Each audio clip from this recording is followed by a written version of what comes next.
آپ کے غلام اسلم فرماتے ہیں رات کو میں اور جناب عمر نکلے تھے تو ایک مکان میں ہم نے دیکھا کہ ایک عورت نے نا اس کے بچے بار بار شور کر رہے ہیں اور وہ کچھ پکا رہی ہے، آواز آ رہی ہے۔ تو حضرت عمر نے دروازے پہ دستک دی، کون ہے دروازے پہ؟ کہا میں ایک غلام ہوں۔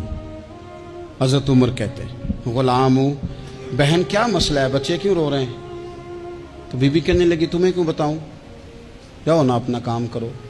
حضرت عمر نے اصرار کیا تو تلخ لہجے میں، جس سے غصہ نہیں کر جاتے حکمران، councillor, chairman, M P M N A ناراض نہیں ہو جاتے، اس تلخ لہجے میں بی بی کہنے لگی دعا کرو اللہ میرے اور عمر کے درمیان قیامت میں فیصلہ کرے۔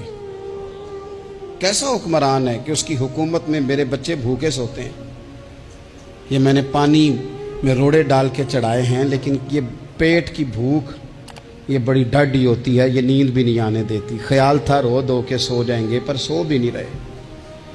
حضرت فاروق اعظم دوڑے گئے، گھر سے سامان، اناج، غلہ کندھے پہ رکھا۔ خادم کہتے ہیں میں نے کہا کہ مجھے دے دیں، فرمانے لگے چل تو وعدہ کرنا قیامت میں بھی میرے بوجھ اٹھائے گا۔ کہ حضور نہیں، وہ تو میرے بس کی بات نہیں۔ فرمایا پھر مجھے کرنے دیں۔ دوڑے آئے، اس خاتون کے دروازے پر لا کے وہ چیزیں رکھی۔ کہا بہن اگر تو پردہ کر لے تو یہ غلام نا آج کھانا پکا دے تیرے بچوں۔ پھر وہ گھی چڑھا کے، چینی ڈال کے، کچھ سامان پکتا تھا وہ کھانا پکایا۔ غلام کہتے ہیں جب پھونکے مارتے تھے تو داڑھی سے دھواں نکلتا تھا، آگ جلاتے تھے دھواں نکلتا، پھر کھانا پکایا، پھر ان بچوں کو کھلایا۔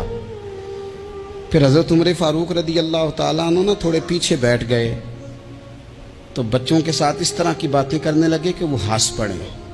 جناب اسلم کہتے ہیں بچے اس بیوہ کے ہنستے تھے، بچے ہنستے تھے اور عمر روتے تھے۔ جب وہ ہنستے تھے تو فاروق روتے تھے۔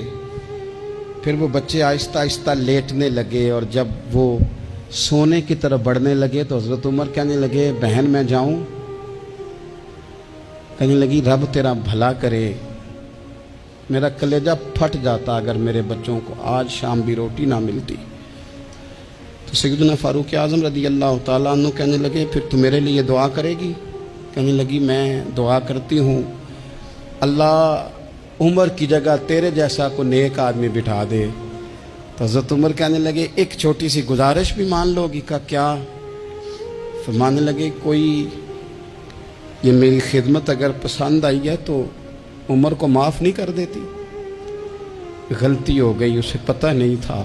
اپنے منہ سے کہنے لگے سیاںا بھی نہیں، باشعور بھی نہیں، اسے چاہیے تھا خلافت کی ذمہ داریاں نہ لیتا۔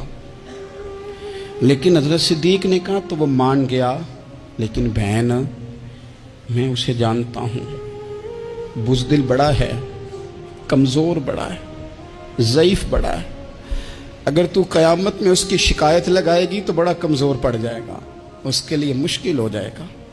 تو کہنے لگی اچھا اگر تو اتنی سفارش کرتا ہے تو جا، میں نے عمر کو معاف کیا۔ حضرت فاروق اعظم نے چہرے سے کپڑا ہٹایا تو بی بی کہنے لگی اوہو آپ عمر ہیں؟ آپ فرمانے لگے میں جو بھی ہوں تو وعدہ کر چکی ہے کہ تو نے عمر کو معاف کیا۔